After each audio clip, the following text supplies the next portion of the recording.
Di umur 25 tahun ini gue baru sadar ternyata tuh gue kira bumi itu dikuasai oleh manusia sama dinosaurus doang coy. Ternyata ada lagi satu, yaitu adalah alien. Serius. Dan alien ini dulunya itu bersinggungan sama manusia coy. Sampai disembah sama bangsa Sumeria sebagai Tuhan. Serius coy, ini speechless banget. Mending kalian siapin cemilan yang banyak karena kita akan bahas Anunnaki.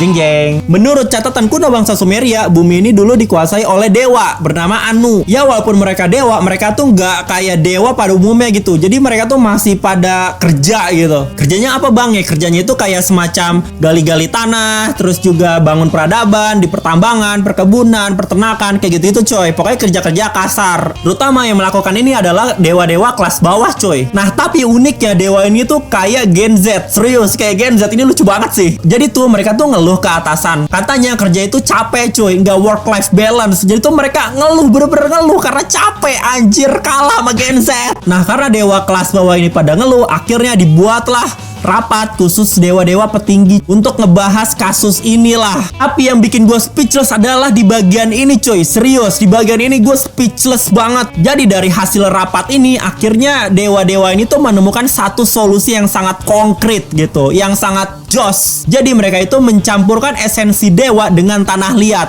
Dan ya, menurut kalian jadi apa? Jadi manusia coy. Serius, jadi manusia. What the hell? Jadi manusia ini diciptakan untuk mengganti para dewa ini bekerja coy. Tapi ini lebih speechlessnya lagi coy. Selang beberapa waktu manusia kan makin banyak ya, makin berkembang biak, makin berkelompok. Karena manusia ini sangat banyak, akhirnya para dewa ini tuh nggak suka coy sama manusia. Karena tuh katanya berisik lah, karena populasi manusia kan banyak banget, cepet banget kita berkembang biaknya. Nah jadi para dewa ini akhirnya memberikan manusia itu wabah penyakit, bencana alam. Pokoknya demi manusia ini berkurang lah. Tapi karena manusia ini pada bebal, tetap nggak berkurang coy, malah berkembang biak terus. Pokoknya makin banyak kita coy, pokoknya manusia number one. Nah akhirnya dewa ini tuh bingung nih, aduh kenapa ya kok ini manusia susah banget dimusnahin, susah banget dikurangin. Akhirnya para dewa ini tuh memutuskan untuk membuat banjir besar coy.